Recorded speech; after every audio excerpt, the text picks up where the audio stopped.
ஆமீன். இந்த நாளில் கூட ஓகேவாப்பா? Okay, right. சரி, எல்லோரும் எப்படி இருக்கிறீங்க? நல்லா இருக்கிறீங்களா?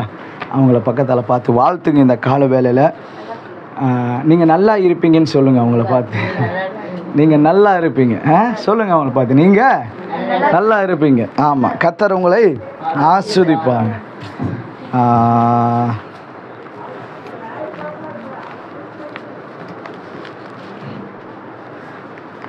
Okay, right. செய்திக்கு போகிறதுக்கு முன்பதாக செய்தியினுடைய தலைப்பு, நேற்று தினத்தில் ஆண்டோடைய சமூகத்தில் கடந்த வாரம் முழுவதும் அந்த ஆவியின் சில காரியங்களை குறித்து சொல்லிகிட்டே இருந்தார். அப்போ செய்தியினுடைய தலைப்பு கொடுக்கும் பொழுது ஆண்டவர் சொன்னார், தேவனுடைய தீர்க்க தரிசனமான வாக்கு. அதுதான் செய்தியினுடைய தலைப்பாக இருக்கிறது. அல்லேலூயா. ஸோ இங்கே தேவனுடைய மனுஷனாக உங்களை எல்லாரையும் பார்த்து சொல்கிறேன், நீங்கள் நல்லா இருப்பீங்க. அல்லேலூயா. நீங்கள் நல்லா இருப்பீங்க. அல்லேலூயா. சொல்லுங்கள், நீங்கள் உங்கள் தலைமையில கையை வச்சு, நானும் என் குடும்பமும் நல்லா இருப்போம். ஆமாம், சொல்லுங்கள், நானும் என் குடும்பமும் ஆமாம் நல்லா இருப்போம். அல்லேலூயா. ஆமாம், கர்த்தர் உங்களை ஆஸ்வதிப்பாராக. பாருங்கள், இந்த நேரத்தில் இங்கே கூடியிருக்கிற உங்கள் வாழ்க்கையில் நீங்கள் யாராக இருந்தாலும் தீர்க்க தரிசனம் ஒரு காரியத்தை சொல்கிறேன். தேவன் உங்களுக்கு மங்களகரமான காரியத்தை இந்த நாளிலிருந்து செய்வார். ஆமென். மங்களகரம்னா தெரியும் இல்லைங்க? ஆமாம், கர்த்தருடைய தீர்க்க தரிசனமும் உங்களுக்கு சொல்கிறேன். நீங்கள் உங்கள் வாழ்க்கையில் தேவன் மங்களகரமான காரியங்களை செய்வார். அல்லேலூயா. ஆமாம், இந்த நேரத்தில் நீங்கள் கலங்கி போய் வந்திருக்கலாம், இல்லை உடைஞ்சு போய் வந்திருக்கலாம், குழம்பி போய் வந்திருக்கலாம், நெருக்கப்பட்டு வந்திருக்கலாம், உடைந்து போய் வந்திருக்கலாம். ஆனால் கர்த்தருடைய தீர்க்கதரிசியாய் கர்த்தருடைய வார்த்தை உங்களுக்கு சொல்லுகிறேன், தேவன் உங்களுக்கு மங்களகரமான காரியத்தை செய்வார். விசுவாசிக்கிறீங்களா? ஆமென். அல்லேலூயா. ஏன் தெரியுங்களா? ஆதியாகமம் எடுத்துக்கொள்ளலாம். ஆதியாகமத்தின் புஸ்தகம் 41வது அதிகாரம் 8ஆம் வசனத்திலிருந்து 16வது வசனம் வரைக்கும் பார்க்கும் பொழுது, காலமே பார்வோனுடைய மனம் கலங்கி கொண்டிருந்தது. அப்பொழுது அவன் எகிப்திலுள்ள சகல மந்திரவாதிகளையும் சகல சாஸ்திரிகளையும் அழைத்து அவர்களுக்கு தன் சொப்பனத்தை சொன்னான். ஒருவனாலும் அதனுடைய அர்த்தத்தை பார்வோனுக்கு சொல்லக்கூடாமல் போயிற்று. அப்பொழுது பானபாத்திரக்காரின் தலைவன் பார்வோனை நோக்கி நான் செய்த குற்றம் இன்றுதான் என் நினைவில் வந்தது. பார்வோன் தம்முடைய ஊழியக்காரர் மேல் கடும் கோபம் கொண்டு என்னையும் சுயபாக்கியக்காரின் தலைவனையும் தலையாரிகளின் அதிபதி வீடாகிய சிறைசாலையிலே வைத்திருந்த காலத்தில் இருங்க. போதும், இங்க பாருங்க. என்னைய இந்த சம்பவம் நமக்கு எல்லாருக்குமே தெரியும். ஆமாவா இல்லைங்களா? யோசேப்பு குறித்து நமக்கு தெரியும். அவரை வந்து சிறைச்சாலையில் போட்டுட்டாங்க. இந்த யோசேப்பு யாருன்னு கேட்டிங்கன்னா, சொப்பனம் காண்றவர், கனவு காண்றவர். யாருங்க? சொப்பனக்காரர். அல்லேலூயா. அப்போது இந்த சூழ்நிலை நமக்கு தெரியும். அண்ணன் தம்பிக்கு கூட இருந்தார், சொப்பனம் காண்றாரு, அதை சொல்கிறாரு. அவங்க அடித்து குழியில் போடுறாங்க, அங்கேருந்து எகிப்துக்கு விற்கிறாங்க, அங்கேருந்து இவர் சிறைச்சாலைக்கு, எல்லாமே அந்த காரியம் நமக்கு தெரியும். ஆனால் சிறைச்சாலையில் இருக்கும்போது இந்த மனிதன் சொன்னது போல் 2 பேர் இருக்கிறாங்க. இந்த பார்வோனுடைய கையாளிகள் அந்த 2 பேர் இருக்கிறாங்க. அவங்க 2 பேருமே தப்பு செஞ்சு சிறைச்சாலையில் இருக்கிறாங்க. அப்போது இவங்களுக்கு ஒரு கனவு வந்து 2 பேருமே போய் யோசேப்புக்கிட்ட சொல்கிறாங்க. அப்போ ஒருத்தனுக்கு சொல்கிறாரு, உன்னை மறுபடியும் அதே ஸ்தானத்தில் கர்த்தர் என்ன செய்வார், உன்னை வைப்பார், நீ என்ன செஞ்சிருவ, 3 நாளில் தலையை வெட்டிடுவாங்க அப்படின்னு சொல்லி அதே மாதிரி நடக்குது. அதே போல் இந்த 41வது அதிகாரத்துலேயும் இந்த பார்வோனுக்கு ஒரு சொப்பனம் வருது. இந்த சொப்பனத்தினால இந்த பார்வோன் என்ன செஞ்சிடறாருங்க, கலங்கி போயிருக்கிறார். என்ன பண்ணிட்டாருங்க, கலங்கி போய் பயத்தோடு என்ன சொப்பனமோ இது என்ன இப்படி இருக்குது, 2 தடவை வருது. அப்படிங்கிற நேரத்தில் இவர் என்ன செய்கிறாருன்னா, சகல சாஸ்திரி மந்திரவாதி எல்லாரும் அழைப்பித்து இந்த சொப்பனத்தை சொல்லி அர்த்தம் சொல்லலாம். ஒருத்தருக்குமே என்ன செய்யலைங்க, தெரிய மாட்டேது. அப்போ தான் இவன் சொல்கிறான், பானபாத்திரக்காரன், ஐயோ நான் செய்த தவறு எனக்கு இப்போ தான் ஞாபகத்துக்கு வருது. சிறைச்சாலையில் இப்படி ஒரு இருக்கிறாப்புல ஒருத்தர், அவரை கூப்பிட்டா உங்களுடைய பிரச்சனைக்கு தீர்வு வந்துடும் அப்படின்னு சொல்லி சொல்கிறாங்க. அதை தான் அந்த அதிகாரத்தில் கீழே வந்து எல்லாம் நடக்குது. இப்போ கர்த்தர் என்ன சொல்கிறார் நமக்கு இந்த நேரத்தில் அப்படின்னா, இந்த பார்வோன் எல்லாரையும் கூப்பிட்டு அதுக்கு அர்த்தம் கேட்குறான், ஒருவனாலும் சொல்ல முடியல.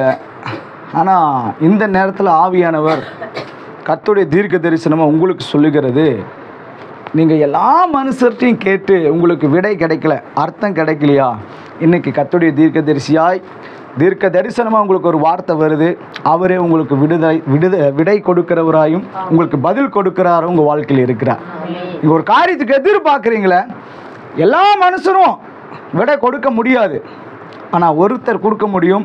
அவர் நம்ம ஆண்டவராகிய இயேசு பரிசுத்த ஆவியானவர். அவர் இந்த காலை உங்களுக்கு அப்படி செய்ய போகிறார். விசுவாசிக்கிறீங்களா? அல்லேலூயா. இன்னையிலிருந்து உங்கள் பிரச்சனை முடிவுக்கு வருகிறது. என்னதுங்க? இன்னையிலிருந்து உங்கள் பிரச்சனை முடிவுக்கு வருகிறது. உங்கள் பயம் முடிவுக்கு வருது, உங்களுடைய குழப்பம் முடிவுக்கு வருது, உங்கள் கடன் பிரச்சனை முடிவுக்கு வருகிறது. நீங்கள் இப்போ இருக்கிற மாதிரி இருக்க மாட்டீங்க, நீங்கள் நல்லா இருப்பீங்க. அல்லேலூயா. ஆமென். நீங்கள் ஆசீர்வாதமாக இருப்பீங்க, நீங்கள் நல்லா இருப்பீங்க. உங்கள் பிரச்சனை, கடன் பிரச்சனை முடிவுக்கு வருகிறது, உங்கள் குழப்பம் மாறுகிறது, அது முடிவுக்கு வருகிறது. இன்னையிலிருந்து உங்களுடைய வாழ்க்கை மாற போகுது, உங்கள் கடன் பிரச்சனை மாறப்போகுது. அல்லேலூயா. விசுவாசிக்கிறீங்களா? கர்த்தர் உங்கள் வாழ்க்கையில் பெரிய அற்புதங்களை செய்ய போகிறார். உங்கள் கவலை மாறப்போகுது, உங்கள் கண்ணீர் மாறப்போகுது, உங்கள் நெருக்கம் மாறப்போகுது, அது விசாலமாய் மாற போகுது. அல்லேலூயா. நீங்கள் ஜெபித்ததெல்லாம் நடக்க போகுது. நீங்கள் ஜெபித்ததெல்லாம் போன வாரம் 1 கோடி ஜெபித்தோம், போர் நிறுத்தப்பட வேண்டும்னு நின்றுச்சுங்களா? நிறுத்திட்டாங்க. அப்போ நான் சொல்கிறேன், இந்த கால வேளையில் கர்த்தருடைய தீர்க்க தரிசனமாக நீங்கள் ஜெபித்த ஜெபம் எல்லாம் நடக்க போகுது. விதைச்சிருக்கிறீங்க, அது அறுவடை ஆயிருச்சு, இப்போ அறுக்க போகிறீங்க. விசுவாசிக்கிறீங்களா? அல்லேலூயா. ஆமே. கவனிங்க, 1 நாளாகமும் 4:10 வாசிங்கள. 1 நாளாகமும் 4ஆம் அதிகாரம் 10ஆம் வசனத்தை இங்கே ஒரு வாசிக்க கேட்போம்.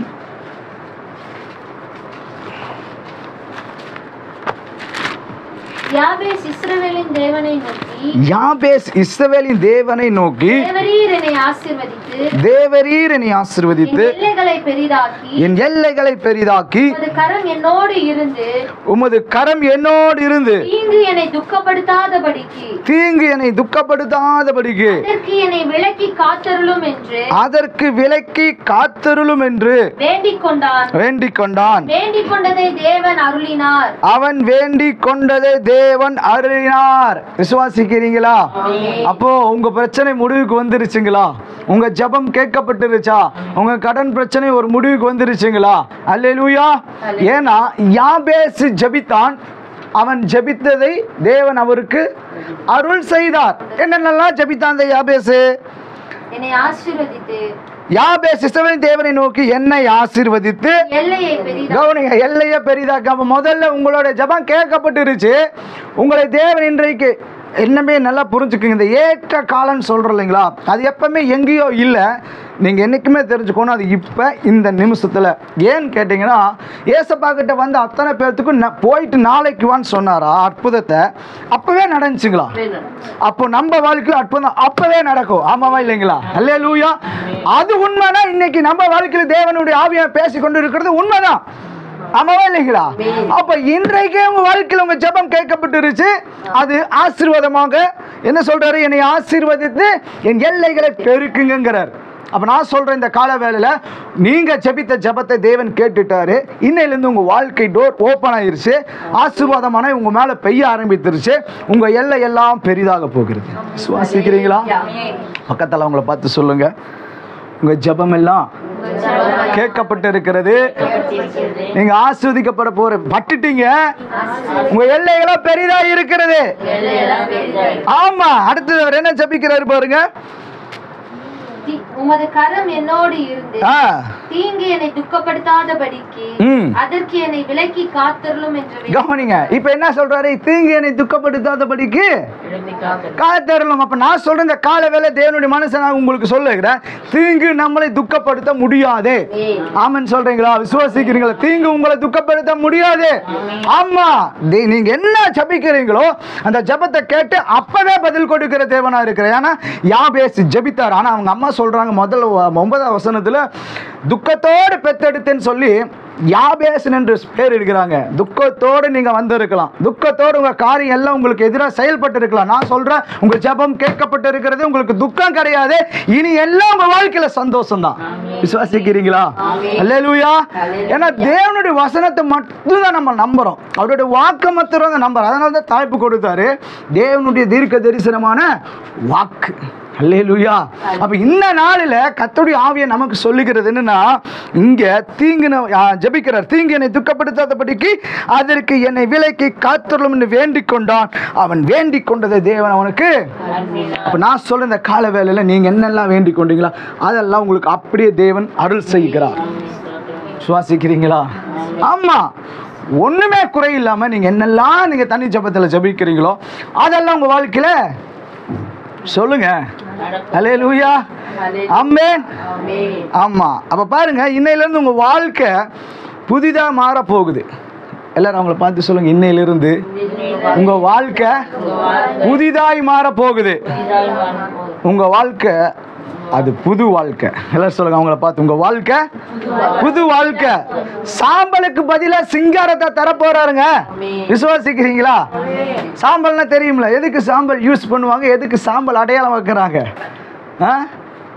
ஒரு பிரச்சனை வரும்போது ரெட்டுடுத்தி கொண்டு சாம்பல் உட்கார்ற சூழ்நிலை. ஆனா இன்னைக்கு ஆவியானவர் சொல்றாரு, சாம்பல் கிடையாது, இனி உங்க வாழ்க்கை சிங்காரம். ஆமாவா இல்லைங்களா? விசுவாசிக்கிறீங்களா? ஆமென். அல்லேலூயா. அப்ப விசுவாசிங்க நல்ல ஆண்டவருக்கு முன்பாக பிசாசு வெட்கப்படுத்தும்படி, அவன் மூஞ்சி வெட்கப்படும்படி, அவன் அசிங்கப்படும் நல்ல ஒரு கையை தட்டிருங்க தேவனுக்கு. அல்லேலூயா. நல்ல உற்சாகமா, என் வாழ்க்கை நீ சாம்பல் கிடையாது, அது சிங்காரம். கையை தட்டுங்க எல்லாம். அல்லேலூயா. சொல்லுங்க, என் வாழ்க்கை, சொல்லுங்க, என் வாழ்க்கை சாம்பல் கிடையாது, அது சிங்காரம், சிங்காரமாய் மாற போகிறது. அல்லேலூயா. ஆமா, இப்ப வரைக்கும் உங்க வாழ்க்கை சாம்பலா இருக்கலாம், ஆனா நான் சொல்ற கர்த்தருடைய தீர்க்க தரிசனமான வார்த்தை உங்களுக்கு, இனிமேல் உங்க வாழ்க்கை எல்லாமே சிங்காரமா மாற போகிறது. அல்லேலூயா. வாசிங்க ஏசாயாவின் தீர்க்கதரிசி புஸ்தகம் 61வது அதிகாரம் 1வது வசனத்திலிருந்து 9வது வசனம் வரைக்கும் நம்ம வாசிக்க கேட்போம். ஏசாயாவின் தீர்க்கதரிசி புஸ்தகம். கர்த்தருடைய தேவனுடைய ஆவியானவர் என்மேல் இருக்கிறார், சிறுமைப்பட்டவர்களுக்கு சுவிசேஷத்தை அறிவிக்க கர்த்தர் என்னை அபிஷேகம் பண்ணினார். இருதயம் நொறுங்குண்டவர்களுக்கு காயம் கட்டுதலையும் சிறைப்பட்டவர்களுக்கு விடுதலையையும் கட்டுண்டவர்களை கட்டவிழ்க்கவும் கூறவும் கர்த்தருடைய அனுகிரக வருஷத்தையும் நம்முடைய தேவன் நீதி சரிக்கட்டும் நாளை கூறவும் துயரப்பட்ட அனைவருக்கும் ஆறுதல் செய்யவும் சியோனிலே துயரப்பட்டவர்களை சீர்படுத்தவும் அவர்களுக்கு சாம்பலுக்கு பதிலாக சிங்காரத்தையும் துயரத்துக்கு பதிலாக ஆனந்த தைலத்தையும் ஒடுங்கின ஆவிக்கு பதிலாக துதியின் உடையையும் கொடுக்கவும் அவர் என்னை அனுப்பினார். எல்லாரும் இங்க பாருங்க, சாம்பலுக்கு பதிலாய் சிங்காரம் உங்க வாழ்க்கையில. ஆவியானவர் நம்ம மத்தியில் இருக்கிறார். அவர் இங்க இருக்கிற நம்மளை எல்லாம் பார்த்து சொல்றாரு, அவர் ஆவியானவர் எதுக்கு வந்திருக்கிறார்னா, துயரப்பட்ட நம்பல, நொறுக்கப்பட்ட நம்பல, கட்டப்பட்ட நம்பல, இன்னைக்கு அவர் அதிலிருந்து விடுதலை ஆக்கி சிங்காரமா வைக்க போகிறார். அல்லேலூயா. ஆமென். சாம்பல் இனி கிடையாது, அழுகை கிடையாது, கண்ணீர் கிடையாது, கவலை கிடையாது, துக்கம் கிடையாது, பலவீனம் கிடையாது. அப்போல்லாம் அடுத்தது என்ன நமக்கு வரப்போகுதுன்னா சிங்காரம். அப்படின்னா நன்மை வரும், ஆசீர்வாதம் வரும். நம்ம வேண்டினது எதுவோ அது நம்ம வாழ்க்கையில நடக்கும். அதை தான் இந்த கால வேளையில ஆவியான உங்களுக்கு எனக்கு என்ன செய்யறாருங்க, சொல்லிக் கொண்டு இருக்கிறார். சீயோனிலே துயரப்பட்டவர்களை சீர்படுத்தும், அவர்களுக்கு சாம்பலுக்கு பதிலாக சிங்காரத்தையும், அப்புறம் என்னதுங்க, துயரத்துக்கு பதிலாக ஆனந்த தைலத்தையும், ஒடுங்கின நம்ம ஒடுக்கப்பட்ட நம்மளுடைய ஆவிக்கு பதிலாக. அப்ப இங்க பாருங்க, துதியின் உடை அப்படிங்கும் பொழுது நம்ம வாயில் என்னைக்குமே இந்த துதியின் சத்தம் வந்துட்டே இருக்குமாமா. இப்ப என்ன செய்யறோம், நம்ம ஜெபிக்கிறோம், ஆனாலும் துக்கம் நம்மள என்ன செய்யுதுங்க, தொண்டையே நெருக்குது, அடைக்குது. ஆனா அடுத்த இன்னையிலிருந்து அதுக்கப்புறம் என்ன நடக்கும் தெரியுங்களா, இந்த வாயில துதியின் சத்தம் தான் வந்துட்டு இருக்கும். கர்த்தர் எனக்கு நன்மை செய்தார், கர்த்தர் நீ ஆசீர்வதித்தார், கர்த்தர் நான் ஜெபத்தை கேட்டு இருக்கிறார். இது மட்டுமே இந்த துதியின் சத்தம் தான். ஏன் தெரியுங்களா, அவர் அற்புதர். சொல்லுங்க, அவர் அற்புதர். ஆமா, நம்ம எப்படி விசுவாசிக்கிறோம், பைபிள்ல ஏற்கனவே எல்லாம் நடந்திருக்கல, நம்ம முற்பிதாக்கள் வாழ்க்கையில நடந்திருக்கிறதெல்லாம் நம்ம என்ன செய்யறோம், விசுவாசிக்கிற நம்புறோம். அப்போ நம்ம வாழ்க்கையில் அது என்ன செய்வோம், இன்னைக்கு இப்பவே இன்னையில இந்த நிமிஷத்துலேருந்து அது நம்ம வாழ்க்கையில நடக்கும். ஆமாவா இல்லைங்களா? அல்லேலூயா, ஆமென். அதனால தான் வசனம் சொல்லுகிறது. அப்புறம் வாசிங்க, துதியின் உடை கொடுக்கவும் அவர்கள் என்னை அனுப்புவினார், அவர்கள் கட்ட தம்முடைய மகிமை கண்டு நாட்டின நீதின் விருட்சங்களை எல்லாம். அடுத்த வசனத்தை வாசிங்களே.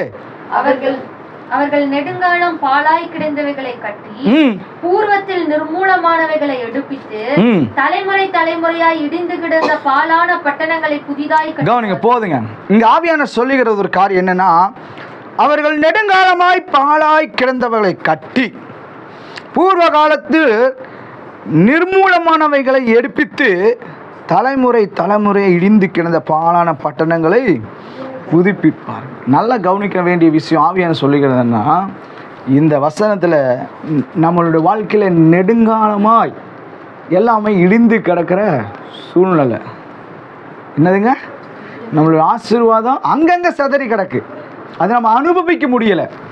ஆனால் ஆவியான சொல்கிறாரு பாருங்க, அந்த வசனத்தில் கட்டி பூர்வ காலத்தில் நிர்மூலமான எடுப்பித்து தலைமுறை தலைமுறையாய் அப்ப நம்ம வாழ்க்கையில இருந்து என்ன செய்ய போறோம், நம்மளுடைய வீடை கட்டுவோம், அது ஆஸ்வதிக்கப்படும். தலைமுறை தலைமுறையாய் நம்மளுடைய இடிந்து கிடந்த பிசாசு இடித்து போட்ட சாபத்தில் இருந்த எல்லா காரியத்தையும் இந்த நாள்ல இருந்து நம்ம வாழ்க்கையில அதெல்லாம் மாறுகிறது. விசுவாசிக்கிறீங்களா? உங்க வாழ்க்கை, உங்க குடும்பத்துல ஆமா பின்னாடி தொடர்ந்து வந்த எல்லா சாபமும் இன்னைக்கு என்ன செய்யுதுங்க, முடிவுக்கு வருகிறது. விசுவாசிக்கிறீங்களா? ஆமா, உங்களை தொடராது, நீ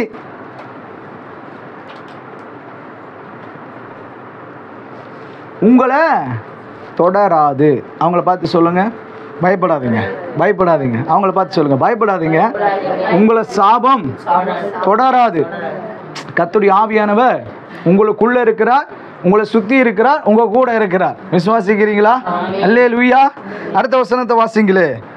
மறு ஜாதியார் நின்று கொண்டு உங்கள் மந்தைகளை மேய்த்து அந்நிய புத்திரர் உங்கள் பண்ணையாட்களும் உங்கள் திராட்சை தோட்ட கருருமாய் இருப்பார்கள். நல்லா கவனிங்க. மறு ஜாதியார் நின்று கொண்டு உங்கள் மந்தைகளை மேய்த்து அந்நிய புத்திரர் உங்கள் பண்ணையாட்களும் உங்கள் திராட்சை தோட்ட கருருமாய் இருப்பார்கள். நல்லா கையை தட்டுங்க. யாருக்கு தட்டுறீங்க கையை? ஆவியானவர் நல்லா தட்டுங்க. இங்க என்ன சொல்லுது, என்ன சொல்ல வர்றாரு தெரியுங்களா? அந்த வசனம் என்ன சொல்லுது? யாராவது சொல்லுங்க பார்க்கலாம். இந்த வசனம் நல்லா சொல்லுங்க, என்ன சொல்ல வருது? மேசே சொல்லுமா, என்ன சொல்ல வராங்க? இந்த வசனம் என்ன சொல்லுது? இதான் சொல்லுங்க, நம்மளுடைய பாஷையில் சும்மா சொல்லுங்க, அனைத்து சொல்லுங்க, செல்லக்கா சொல்லுங்க, சும்மா சாதாரணமாக சொல்லுங்க. நத்தவங்க நமக்கு அந்த அப்புறம் மறுஜாதியார் நின்று கொண்டு உங்கள் மந்தைகளை. அப்போ நான் நல்லா கவனிங்க, நம்ம மந்தைன்னா என்ன? மந்தைன்னா ஆடு மாடு வளர்த்துற இடம். இப்போ நீங்கள் இன்னொன்று வச்சுக்கோங்க, இப்போ நம்மகிட்ட வந்து நம்ம ஒரு பிஸ்னஸ் மேனாக இருப்போம், நம்ம ஒரு கோடீஸ்வரியாக இருக்கிறோன்னு வைங்க. கோடீஸ்வரனாக இருந்தால் நம்மக்கிட்ட என்ன செய்வாங்க, மற்றவங்க வந்து வேலை செய்வாங்க. அதை தான் இந்த இடத்துல சொல்கிறார். மறுஜாதியார் நின்று கொண்டு உங்கள் மந்தைகளை மேய்த்து அந்நிய புத்திரர் உங்கள் பண்ணையாட்களும் திராட்சை தோட்டக்காரருமாய் இருப்பார்கள். நமக்கு வேலைக்காரராக இருப்பாங்க, நம்ம தான் ஓனராக இருப்போம். விசுவாசிக்கிறீங்களா? அல்லேலூயா.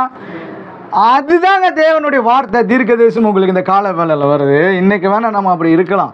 நான் சொல்கிறேன், இன்னையிலேருந்து அதெல்லாம் நம்மளுடைய ஆவிக்குரிய மண்டலத்தில் மாறுகிறது. அல்லேலூயா. ஆவிக்குரிய மண்டலத்தில் நான் சொல்கிறேன், லிட்டலாகவே நம்மளுடைய வாழ்க்கை அப்படி மாற போகிறது. இன்னைக்கு நம்ம மற்றவங்களுக்கு வேந்த அடிமையாக வேலைக்காரலாம் இருக்கலாம். இல்லை, நான் சொல்கிறேன் இந்த வசனத்தின்படி, இந்த வசனம் வந்து ஆவியானவர் கொடுக்குற வசனம், இதன்படி தான் நம்ம வாழ்க்கை மாறப்போகிறது. விசுவாசிக்கிறீங்களா? அல்லேலூயா. ஆமாம், நான் ஏற்கனவே உங்களுக்கு சொன்னது போல், ஒரு பெரிய வீட்டில் நம்ம குடியிருந்தால் துவைக்கிறதுக்கு ஒரு வேலைக்காரங்க, சமையல் செய்கிறதுக்கு ஒரு வேலைக்காரங்க, அப்புறம் வீடு துடைக்கிறதுக்கு ஒரு வேலைக்காரங்க, இதெல்லாம் நமக்கு தான் இருக்கணும். ஏன்னா நீங்களும் நானும் ஆபரகாமுடைய புத்திரர் பிள்ளைகள். அல்லேலூயா. ஆமென் சொல்லுங்களேன். இன்றைக்கி நம்ம என்ன செய்கிறோம்? ஒரு சின்ன வீடு, அப்புறம் ஒரு ரூம்பு, அப்புறம் ஒரு சமையல் கட்டு, அவ்வளோதான். ஒன்றுது என்னடா நமக்கு வேலைக்காரங்க இருப்பாங்க, நம்ம இத்தினோடு கிடையாது. தேவனுடைய வார்த்தை அது உண்மை. இந்த வாழ்க்கையில் கர்த்தர் அப்படியே செய்வார். அடுத்தது பாருங்க, நீங்களோ கர்த்தரின் ஆசாரிகள் என்று சொல்லப்படுவீர்கள். உங்களை நமது தேவனுடைய பணிவிடைக்காரர் என்பார். நீங்கள் ஜாதிகளின் செல்வத்தை அனுபவித்து. போதும், என்னதுங்க? என்னதுங்க இப்ப சொல்லுங்க, என்னதுங்க? நீங்கள் ஜாதிகளுடைய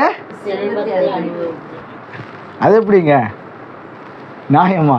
நான் சொல்கிறேன், கர்த்தருடைய ஆவியான இந்த காலையில் நமக்கு சொல்கிறாரு, எகிப்திலேருந்து ஜனங்கள் வந்தாங்களா இல்லைங்களா? அப்போ எப்படி வந்தாங்க அவங்க? மோசே சொன்னார், நான் இப்போ கிளம்ப போகிறோம், எல்லோரும் போய் அவங்க வீட்டில் என்ன செய்யுங்க, பொண்ணு வெளியே கேட்டு வாங்குங்கன்னா கொள்ளை அடித்தாங்க. அந்த வசந்தமாக நான் சொல்கிறேன், இந்த கால வேலை கர்த்தருடைய தீர்க்க தரிசனமாக சொல்லுகிறேன், தீர்க்க தரிசியாக சொல்லுகிறேன், உங்களுக்கு அப்படிப்பட்ட கொள்ளைகள் வரும். ஆமாம், வசனம் என்ன சொல்லுதுங்க? நீங்கள் ஜாதிகளின் செல்வத்தை அனுபவிப்பீங்க. நம்ம எங்கேயும் போய் எந்த வேலையை திருடுறதோ அதெல்லாம் இல்லை, தன்னால உங்களுக்கு வரும். சொல்லுங்க அவங்கள பார்த்து, செல்வம் உங்களுக்கு தன்னால தங்க வரும், நகை வரும். ஆமென் சொல்லுங்களே. அல்லேலூயா. அப்புறம் அனுபவித்து அவர்கள் மகிமையை கொண்டு மேன்மை பாராட்டுவீர்கள். உங்கள் வெட்கத்திற்கு பதிலாக இரட்டித்தனியான பாருங்க, உங்க வெட்கத்துக்கு பதிலாக இரட்டித்தனியான நன்மை உங்களுக்கு வரும். லட்சைக்கு பதிலாக தங்கள் பாகத்தில் சந்தோஷப்படுவார்கள். அதே நிமித்தம் தங்கள் தேசத்தில் இரட்டிப்பான சுதந்திரம் அடைவார்கள். நித்திய மகிழ்ச்சி. சொல்லுங்க அவங்கள பார்த்து, நித்திய மகிழ்ச்சி உங்க தலை மேல இருக்கும். சொல்லுங்க, உங்க வெட்கத்துக்கு பதிலா ரெட்டித்தனையான நன்மை வரும், நித்திய மகிழ்ச்சி தலை மேல இருக்கும். அல்லேலூயா சொல்லுங்களேன். இந்த இன்னைக்கு மகிழ்ச்சி, அப்புறம் 1 மணி நேரம் கழிச்சு துக்கம், அதுக்கு அடுத்த 1 மணி நேரம் கழிச்சு அழுக கிடையவே கிடையாது. நான் சொல்றேன், நம்ம வாழ்க்கையில நித்தியமான மகிழ்ச்சி. நான் சொல்றேன் பாருங்க, நம்ம வாழ்க்கையில நம்ம எப்போ ரட்சிக்கப்பட்டிருப்போம், அப்போ வந்து அப்படியே வந்துட்டோம்ல, நம்ம இந்த மாதிரி வசனத்தில் எடுத்து பார்க்கணும். நித்திய மகிழ்ச்சி நம்ம கர்த்தருக்குள்ளே இருந்தால், நான் சொல்கிறேன், நமக்கு துக்கம் இருக்காது, வியாதி இருக்காது, வறுமை இருக்காது, நித்தியமான மகிழ்ச்சி இருந்து கொண்டே இருக்கும். ஏன்னா நான் ஏற்கனவே சொன்னது போல, கர்த்தர் நம்மோடு கூட இருக்கிறான்னு புறஜாதியர் தெரிந்து கொள்ளணும். ஆமென் சொல்லுங்க. பணம் இருக்கணும், வியாதி இருக்கக்கூடாது, குழந்தைகள் பாக்கியம் இருக்கணும், எல்லாமே சேர்ந்தது தான் தேவனுடைய மங்களகரமான ஆசீர்வாதம். ஆமென் சொல்லுங்க. ஹல்லேலூயா. இதெல்லாம் நம்ம வாழ்க்கையில இருக்கணும். ஆமா, அதனால தான் இந்த இடத்துல வசனம் சொல்ல நித்தியமான மகிழ்ச்சி. இப்போ ஏதோ ஒரு காரியம் நம்ம கிட்ட இல்லைன்னா மகிழ்ச்சி இருக்குமா? துக்கமாகவே இருக்கும், அழுகையாகவே இருக்கும், கண்ணீராகவே இருக்கும். இது எப்போ நடக்கணும்? அது ஆண்டவர் சொல்கிறாரு, ஜபம் முடிவுக்கு, ஜபம் கேட்கப்பட்டது, பிரச்சனை முடிவுக்கு வந்துருச்சு, கடன் பிரச்சனை இருக்காது, நித்தியமான மகிழ்ச்சி தலைமையில் இருக்கும். நீங்கள் ரிசீவ் பண்ணி கொண்டே இருங்க, உங்கள் வாழ்க்கையில் தேவ தூதர்கள் செய்து கொண்டே இருப்பார்கள். அல்லேலூயா. ஆமென். இதெல்லாம் மேலோட்டமாக நான் உங்களுக்கு சொல்லிட்டு இருக்கிறேன். அடுத்த வசனத்தை வாசிங்க. கர்த்தராகிய நான் நியாயத்தை விரும்பி கொள்ளை பொருளினால் இடப்பட்ட தகனபலியை வெறுக்கிறேன். நான் அவர்கள் கிரியையை உண்மையாக்கி அவர்களோடு நித்திய உடன்படிக்கை பண்ணுவேன். 9வது வசனத்தை வாசிங்க. அவர்கள் சந்ததியானது ஜாதிகளின் நடுவிலும் அவர்கள் சந்தானமானது ஜனங்களின் நடுவிலும் அறியப்பட்டிருக்கும். அவர்களை பார்க்கிற யாவரும் அவர்கள் கர்த்தரால் ஆசீர்வாதம் பெற்ற சந்ததி என்று அறிந்து கொள்வார்கள். இப்ப பாத்தீங்களா, வசனம் வந்துருச்சு. நம்மளை பார்க்கும்போது ஜனங்கள் எப்படி பார்க்கணுமாமா? கர்த்தரால் ஆசீர்வாதம். கர்த்தர் தெய்வத்தை கும்பிடுறாங்க, என்னடா ஆசீர்வாதமா இருக்கிறாங்க, எல்லாரும் அப்படி சொல்லணுங்க, அப்படி சொல்லணும். அல்லேலூயா. ஆமா, நம்மளை பார்க்கறவங்க இவங்க கர்த்தருடைய ஜனம், இவங்க பிளஸ்ஸிங்கா இருக்காங்க, ஆசீர்வாதமா இருக்காங்க. நான் மறுபடியும் சொல்கிறேன், கர்த்தருடைய தீர்க்க தரிசனமாக இன்றைக்கி நம்ம பார்க்குற இந்த பணம் பிரச்சனை நம்ம வாழ்க்கையிலையும் வருக, நான் மறுபடியும் டிக்ளேர் பண்ணுறேன். ஒரு நாள் வரும் பொழுது அது எங்கேயோ இல்லை, பக்கமாக தான் இருக்குது. அந்த பணமே நம்ம வாழ்க்கையில் ஒரு பிரச்சனையாக இல்லாதபடிக்கு அது நம்ம வீட்டுக்குள்ளே சிதறி இருக்கும். ஆமாம், விசுவாசிக்கிறீங்களா? ஆமாம், நீங்கள் எங்கே இந்த பேக்கை திரும்பினா இங்கே இருக்கும், அந்த பீரோவை திறந்து அங்கே இருக்கும், மெசியா ஆமா, ரிசீவ் பண்ணிக்கங்க. அல்லேலூயா. இந்த பண பிரச்சனை நம்ம வாழ்க்கையிலே இருக்காது. இன்னைக்கு வேணா இருக்கலாம். ஆனா நான் சொல்ல, இன்னைக்கு உங்க ஜெபம் கேட்கப்பட்டபடினால கர்த்தருடைய ஆவியின் தீர்க்க தரிசனம் உங்களுக்கு சொல்றாரு, கர்த்தரால் ஆசீர்வாதம் பெற்ற சந்ததியார் என்று அவர்கள் கொள்வார்கள். அப்படி கர்த்தர் உங்களை என்ன செய்யறாருங்க, இன்னையிலிருந்து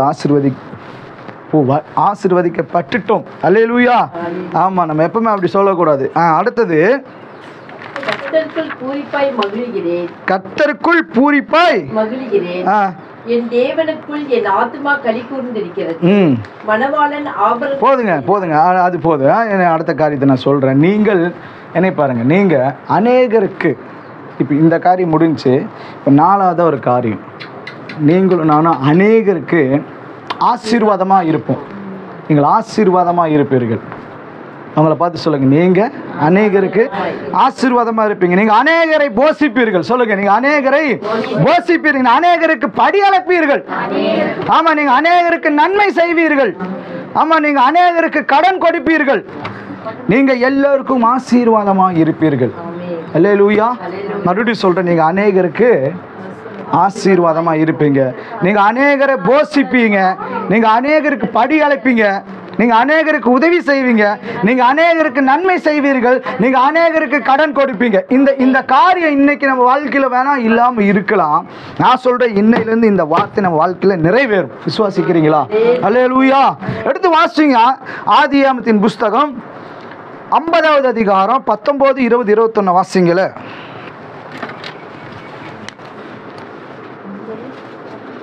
50, 19, 20, 21. யோசேப்பு அவர்களை நோக்கி, பயப்படாதிருங்கள், நான் தேவனா? பயப்படாதிருங்கள், நான் தேவனா?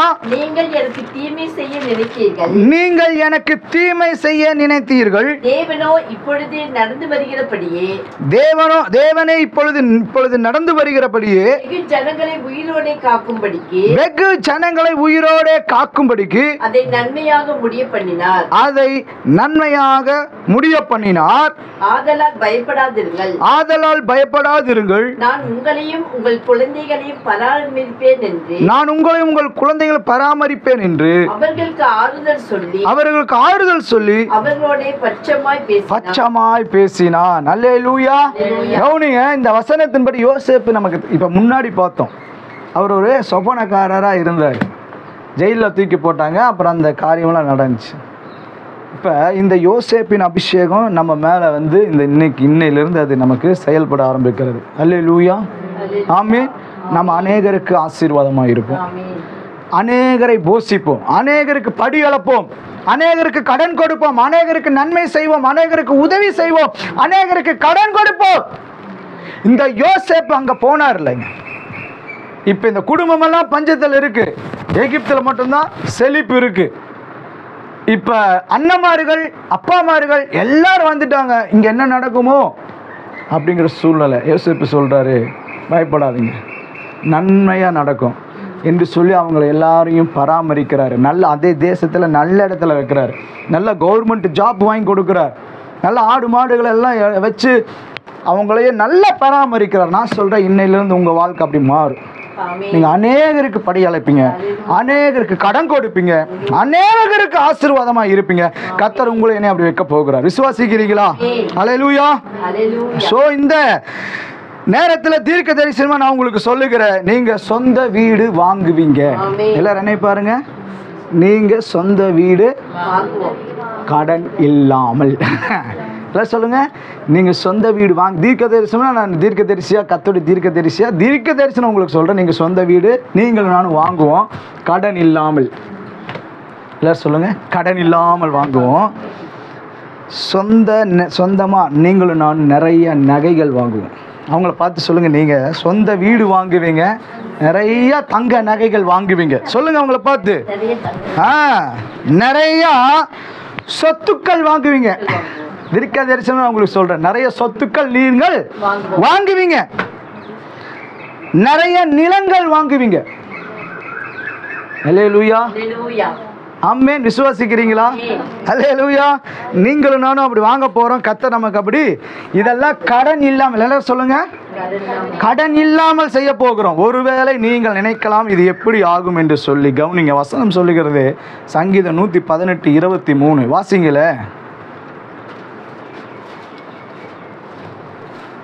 நம்ம முடிச்சிடலாம்.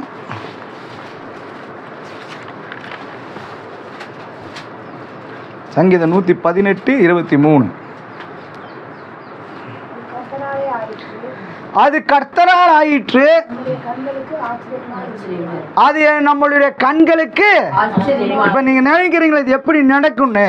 அப்படி ஒருவேளை நினைச்சிருந்தால் கர்த்தர் நமக்கு சொல்றாரு இது கர்த்தரால் ஆகும், அது நம்முடைய கண்களுக்கு ஆச்சரியமாகும். ஆமா, இன்னிலிருந்து நான் சொல்றேன் உங்க வாழ்க்கை ஆச்சரியமாக போகுதுங்க. நீங்களே உங்க வாழ்க்கையை பார்த்து உங்க குடும்பத்தை பார்த்து ஆச்சரியப்பட போறீங்க. அந்த அளவுக்கு கர்த்தர் உங்களை ஆஸ்வதிக்க போகிறார். ஆமா, இன்னைக்கு இப்ப சொன்ன தீர்க்கதரிசனத்து போல நம்ம சொந்த வீடு வாங்குவோம், கடன் இல்லாமல் சொந்த நிலங்கள் வாங்குவோம், சொத்துக்கள் வாங்குவோம், நகைகள் வாங்குவோம். இதெல்லாமே கடன் இல்லாமல் கர்த்தர் நம்ம வாழ்க்கையில செய்வார். விசுவாசிக்கிறீங்களா? அல்லேலூயா. ஆச்சரியம் நிறைய நீ வருகிற நாட்களில் பெரிய பெரிய ஆச்சரியத்தை பார்க்க போறீங்க. எப்படிங்க ஆச்சு? கர்த்தர் நமக்கு செய்ய போகிறார். ஆமாவா இல்லைங்களா? அல்லேலூயா. பாருங்க, கர்த்தர் எப்படிங்க செய்வார் என்று கேட்குறீங்களா? உபாகமம் 6ஆம் அதிகாரம், உபாகமம் 6:10-11 வாசிங்கள. இதெல்லாம் கர்த்தருடைய ஆவியானவர் கடந்த வாரத்தில் உங்களுக்கு சொன்ன ஒரு தீர்க்க தரிசனமான வார்த்தைகள். உபாகமம் 6:10-11ங்களா? வாசிங்க. உன் தேவனாகிய கர்த்தர் உனக்கு கொடுப்பேன் என்று ஆபிரகாம், ஈசாக்கு, யாக்கோப்பு என்பவர்களாகிய உன் பிதாக்களுக்கு ஆணையிட்டு கொடுத்த தேசத்தில் உன்னை பிரவேசிக்க பண்ணும்போது நீ கட்டாத வசதியான பெரிய பட்டணங்களையும் ஓதுங்க. நீ கட்டாத பெரிய பட்டணம், வீடுன்னு சொன்னா கூட பரவாயில்ல, கோயம்புத்தூர் பட்டணத்தையே உனக்கு நீ சொந்தமா கொடுப்பேன். அல்லேலூயா. இந்த வசனம் உண்மை இல்லைங்களா? அப்ப நம்ம வாழ்க்கையை இன்னைக்கு ஆவியான பேசிக்கிறது உண்மை. அடுத்த வசனத்தை வாசிங்களே. நீ நிரம்பாத சகல நல்ல வஸ்துக்களிலாலும் நிரம்பிய வீடுகளையும் இருங்க, நீ நிரப்பாத சகல நல்ல வஸ்துக்களையும் நிரம்பிய வீடுகளையும். அப்படின்னா என்ன? வீடு, அதுக்குள்ள நீங்க எந்த பொருளுமே வாங்க வேண்டாம். சும்மாவே ஒருத்தர் வந்து உங்களுக்கு எழுதி கொடுப்பாங்க. சல்லக்கா, சாந்தியம்மா, டெய்சிமா, அந்த சிஸ்டர் வந்து மேசியாக்கு வாங்க, உங்களுக்கு ஒரு கிஃப்ட் இருக்குன்னு சொல்லி ஒரு சொந்த வீடை கொடுத்து பெரிய பெங்களாவை கொடுத்து உள்ள இருக்கு எல்லா பொருளும் நீங்க என்னெல்லாம் வாங்கணும்னு நினைச்சீங்களோ அங்க போன எல்லாமே அப்படியே இருக்கு. உங்க பேர்ல ரிஜிஸ்டர் செலவுங்க நான் பண்ணிக்கிறேங்க. சாவி வந்து பிடிங்க, ஜோமனு உள்ள. விசுவாசிக்கிறீங்களா? அங்க அதுதான் வசனம் சொல்லுகிறது. அல்லேலூயா. ஆமே. இது நம்ம வாழ்க்கையில நடக்கும். நான் தீர்க்க தரிசனமா உங்களுக்கு சொல்றேன். அல்லேலூயா. ஆமேன். அடுத்த அந்த வசனத்துல வாசிங்க. நீ வெட்டாமல் வெட்டப்பட்டிருக்கிற துறவுகளையும் நீ நடாத திராட்சை தோட்டங்களையும் ஒலிவ தோப்புகளையும் அவர் உனக்கு கொடுத்ததினால் நீ சாப்பிட்டு திருப்தியாகும். அப்பா அப்பா இங்க பாருங்க, இப்ப நான் சொன்னேன் எங்கேயுமே சாப்பிட்டு எப்போ திருப்தியாக முடியும்? ஒரு பிரச்சனையோடு இருக்கிறோம், ஒரு கறி வாங்கிட்டு வந்து சாப்பிடுவோம், திருப்தியாகும். ஆனால் அடுத்த 1 மணி நேரத்தில் மண்டையில் புழு ஊறும் இல்லையா? எப்படியா கட்டுவோம், எப்போ கடங்காரம் வருவோம்? ஆமாம், அப்படி தானே இருக்கும். ஆனால் கர்த்தர் சொல்கிறாரு நீ சாப்பிட்டு திருப்தியா இருப்ப. அப்படின்னா என்னங்க? எங்கேயுமே நமக்கு பிரச்சனையா இருக்காது. நித்தியமான மகிழ்ச்சி நம்ம தலை மேல இருக்கும். சொந்த வீடு, நம்ம காசு கடனே இல்லாம உள்ள வஸ்துகள் நிறைந்த வீடை கொடுத்து இந்தா சாப்பிடு, ஒரு நாளைக்கு மாடு, ஒரு நாளைக்கு மீன், ஒரு நாளைக்கு ஆடு, சாப்பிடு திருப்தியாரு, சாப்பிடு திருப்தியா. நம்மளை தேவன் அப்படி என்ன செய்ய போறாருங்க? ஆசீர்வதிக்க போகிறார். அல்லேலூயா. ஆமா, அந்த 2 வசனத்துல அப்படி தேவன் நமக்கு கொடுத்து இருக்கிறார். நான் சொல்றேன், இந்த கால வேலையில கர்த்தர் நம்மளை எவ்வளவு அப்படி வைக்க போகிறார். விசுவாசிக்கிறீங்களா? ஆமென். அல்லேலூயா. பாருங்க,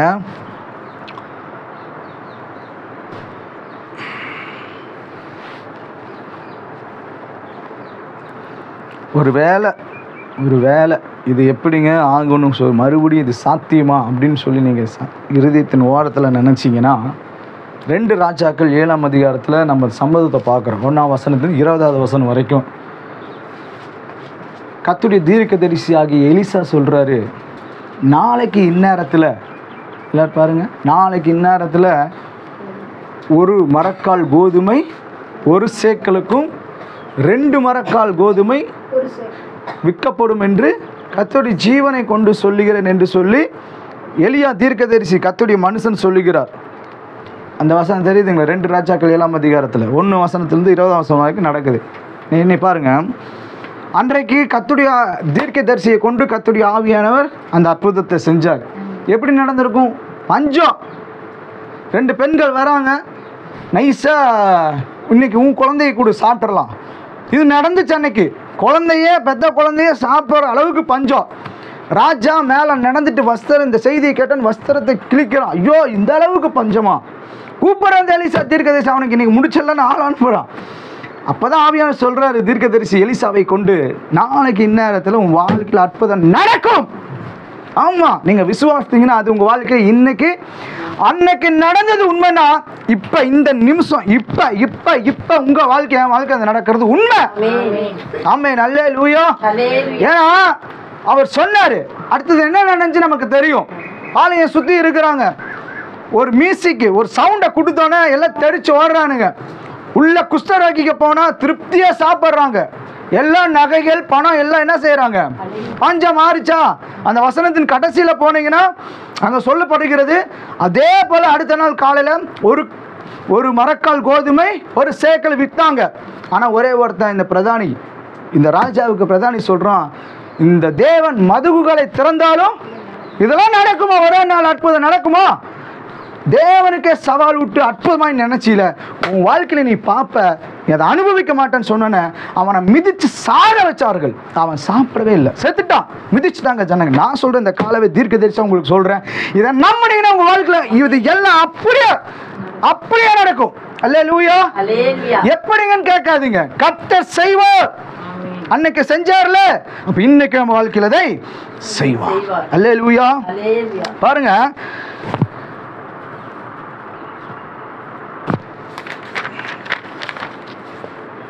கடைசியை நான் முடிக்கலாம். ஏனென்றால் நேற்றும் இன்றும் என்றும் கர்த்தர் மாறாதவராக இருக்கிறார். அவர் எப்பவுமே ஒரே மாதிரி இருக்கிறார்.